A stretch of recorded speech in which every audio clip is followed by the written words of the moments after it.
The Domus Aurea was a large landscaped portico villa built by the Emperor Nero in the heart of ancient Rome, after the Great Fire in AD 64 had cleared away the aristocratic dwellings on the slopes of the Palatine Hill. Information. Construction built of brick and concrete in the few years between the fire and Nero's suicide in 68. The extensive gold leaf that gave the villa its name was not the only extravagant element of its decor. Stuccoed ceilings were faced with semi-precious stones and ivory veneers, while the walls were frescoed, coordinating the decoration into different themes in each major group of rooms. Pliny the Elder watched it being built and mentions it in his Naturalis Historia. Suetonius claims this of Nero and the Domus Aurea. When the edifice was finished in this style and he dedicated it, he deigned to say nothing more in the way of approval than that he was at last beginning to be housed like a human being. Though the Domus Aurea complex covered parts of the slopes of the Palatine, Esquiline and Callian hills,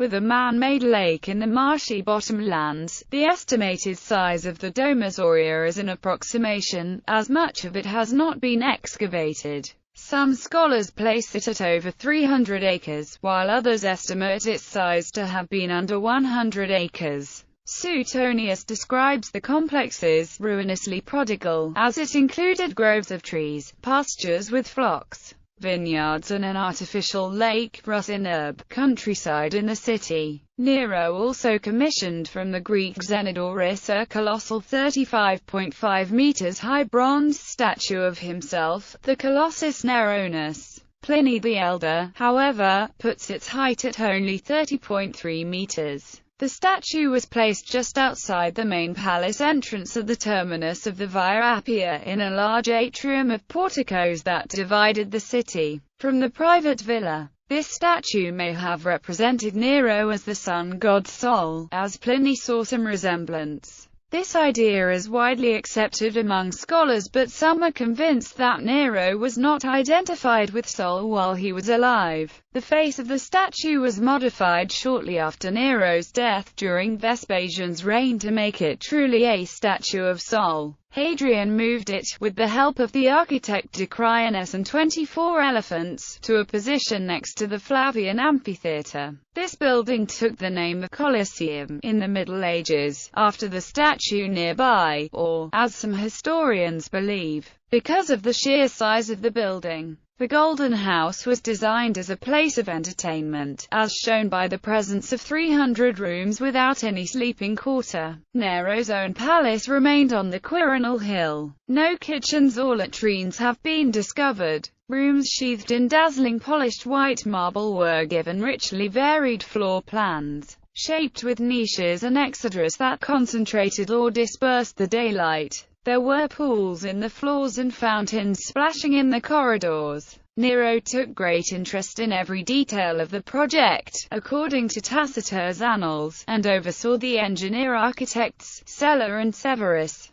who were also responsible for the attempted navigable canal with which Nero hoped to link Misenum with Lake Avernus. Some of the extravagances of the Domus Aurea had repercussions for the future. The architects designed two of the principal dining rooms to flank an octagonal court, surmounted by a dome with a giant central oculus to let in light. It was an early use of Roman concrete construction. One innovation was destined to have an enormous influence on the art of the future. Nero placed mosaics, previously restricted to floors, in the vaulted ceilings. Only fragments have survived, but that technique was to be copied extensively, eventually ending up as a fundamental feature of Christian art. The apse mosaics that decorate so many churches in Rome, Ravenna, Sicily and Constantinople. Sella and Severus also created an ingenious mechanism, cranked by slaves, that made the ceiling underneath the dome revolve like the heavens. While perfume was sprayed and rose petals were dropped on the assembled diners. According to some accounts, perhaps embellished by Nero's political enemies, on one occasion such quantities of rose petals were dropped that one unlucky guest was asphyxiated. Nero gave the best parties. ever. Archaeologist Wallace Hadrill told an interviewer when the Golden House was reopened to visitors in 1999 after being closed for years for restorations. 300 years after his death, tokens bearing his head were still being given out at public spectacles, a memento of the greatest showman of them all. Nero, who was obsessed with his status as an artist, certainly regarded entertainments as works of art. His official elegantiae arbiter, or judge of elegance, was the novelist and courtier Petronius. Frescoes covered every surface that was not more richly finished. The main artist was one Famulus. Fresco technique, working on damp plaster, demands a speedy and sure touch. Famulus and assistants from his studio covered a spectacular amount of wall area with frescoes. Pliny, in his Natural History, recounts how Famulus went for only a few hours each day to the Golden House, to work while the light was right. The swiftness of Famulus's execution gives a wonderful unity and astonishing delicacy to his compositions. Pliny the Elder presents Amulius as one of the principal painters of the Domus Aurea. More recently, lived Amulius, a grave and serious personage, but a painter in the florid style. By this artist there was a Minerva, which had the appearance of always looking at the spectators, from whatever point it was viewed. He only painted a few hours each day, and then with the greatest gravity, for he always kept the toga on, even when in the midst of his implements. The Golden Palace of Nero was the prison house of this artist's productions, and hence it is that there are so few of them to be seen elsewhere. Damnation Aurea. After Nero's death,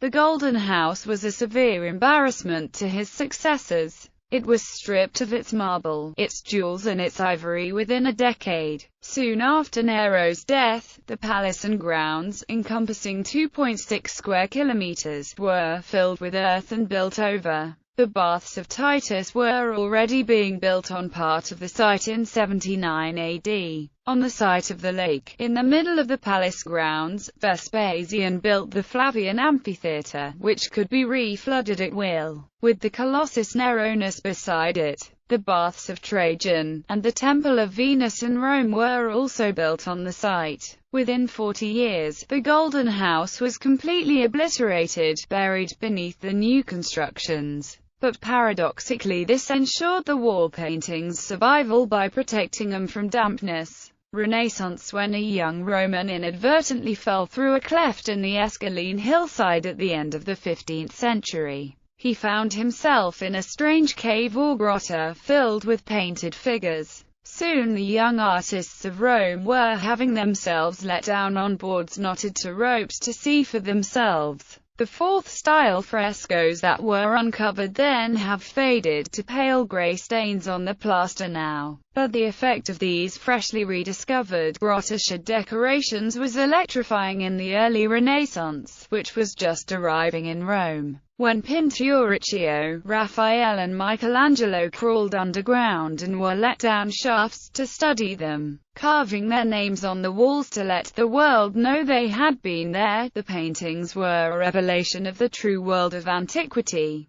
Beside the graffiti signatures of later tourists, like Casanova and the Marquis de Sade scratched into a fresco inches apart, are the autographs of Domenico Ghirlandaio, Martin van Heemskerk, and Filippino Lippi. It was even claimed that various classical artworks found at this time, such as the Laocoon and his sons and Venus Galapagos, were found within or near the Domus's remains, though this is now accepted as unlikely. The fresco's effect on Renaissance artists was instant and profound, and the white walls, delicate swags, and bands of frieze-framed reserves containing figures or landscapes, have returned at intervals ever since, notably in late 18th century neoclassicism, making Famulus one of the most influential painters in the history of art. 20th century to present discovery led to the arrival of moisture starting the slow, inevitable process of decay. Heavy rain was blamed in the collapse of a chunk of ceiling. Increasing concerns about the condition of the building and the safety of visitors resulted in its closing at the end of 2005 for further restoration work.